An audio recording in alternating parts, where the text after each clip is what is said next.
Michigan is certifying its election results despite efforts by the Trump campaign to stop that from happening. Even though President-elect Biden led the battleground by more than 150,000 votes, it remained to be seen if Republicans on the state elections board would agree to certify President Trump's defeat. Members on a county board there had been in a deadlock about it, and some state GOP lawmakers even met with Mr. Trump about the effort.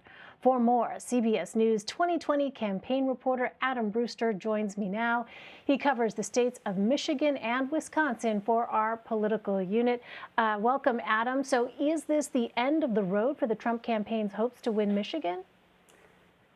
Well, one of the lawyers, Jen Ellis, for the Trump campaign just came out with a statement that said certification is, a step in the process, and they're going to continue to look at legal efforts and protect votes as they see it. Continue to fight to count all legal votes was some of the language that she used in that statement. And I spoke earlier this morning to a constitutional law professor from the University of Michigan about what might happen had the state board deadlocked. And, he said, well, anyone can file a lawsuit for any reason, but the Trump campaign and Republicans in Michigan have had a hard time getting courts to do anything other than dismiss their cases or deny the relief that they were requesting is actually probably the better way to say it. But what happened today was probably one of the most viewed State Board of Canvasser meetings ever. You had thousands of people watching this YouTube stream from this state board, and all eyes were really on one Republican canvassing member. After one other Republican had signaled he wasn't necessarily going to certify, they needed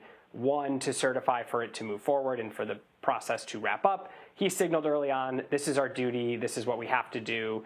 And then there was, some comment from election experts and clerks and elected officials and members of the public. And after about 3.5 hours or so of that process, they did vote to certify 3 of them. One Republican did abstain from that process. And that means going forward, you would see Michigan's slate of presidential electors awarded to President-elect Biden. That is how state law works. It says that whoever gets the most votes based on the certified results gets the electors. The Republican leaders in the legislatures have said, pointed to that law throughout as they've faced questions about the process.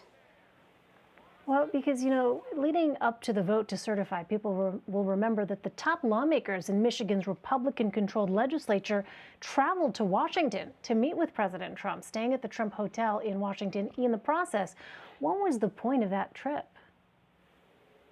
Well, I think there was a lot of fear among Democrats that the president was trying to pressure them to subvert Michigan voters. And after they left the White House, they put out a statement saying, one, that they had discussed federal money for COVID relief and delivered a letter to the president and congressional leaders that was critical of Governor Gretchen Whitmer and still saying that, we do need some aspects of federal help. But they also said, with regards to the election, that they hadn't seen anything yet that would have changed the results in Michigan, that they were committed to following state law and awarding the electors to whoever got the most votes. So they tried to quell some of that fear after the election results. Michigan's House Speaker, Lee Chatfield, who was at the meeting with the president, did put out a statement after the board's vote today, saying that the board fulfilled its legal job and now everyone can move on, and kind of took a shot at Democrats, he said, for ginning up conspiracy theories about what might happen in these next steps, but saying, we're going to follow the law and how this goes in Michigan, as we've said we were going to.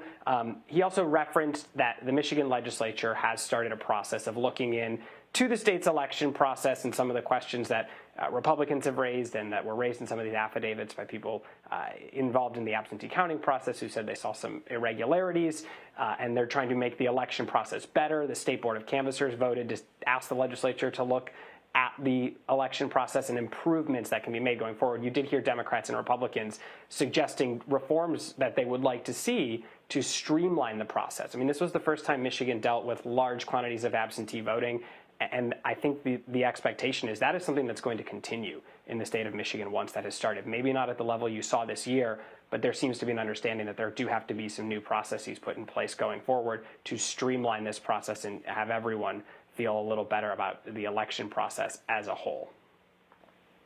Interesting. Well, Adam, you also cover neighboring Wisconsin, where the Trump campaign requested a recount in the state's largest 2 counties. How are things going there? Well, they're kind of chugging along over there in Wisconsin. They have until December 1st to finish their recount. And we saw this start to kick off on Friday and over the weekend. The Trump campaign has challenged, I should say, large quantities of absentee ballots, which appears to be setting up for a potential lawsuit or court challenge. So far, the county boards of canvassers have rejected those challenges en masse. And we've seen, some communities have wrapped up their portions, or different wards have finished their counting, and we've seen vote changes by maybe 1 or 2 votes. In some cases, both candidates have gained a vote, both candidates have lost a vote.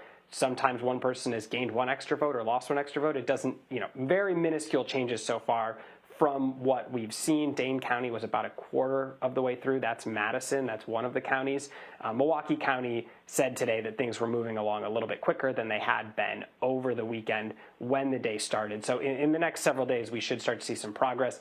Milwaukee County last week came out and thought they might finish before Thanksgiving. They have since walked that back, said they'll finish before December 1st, but that it's probably not going to be wrapped up before the holiday. All right, Adam Brewster covering Michigan and Wisconsin, the beat that keeps on giving. Adam, thank you so much. Really appreciate it. Happy Thanksgiving if I don't talk to you. Thanks, Elaine. Happy Thank Thanksgiving. You.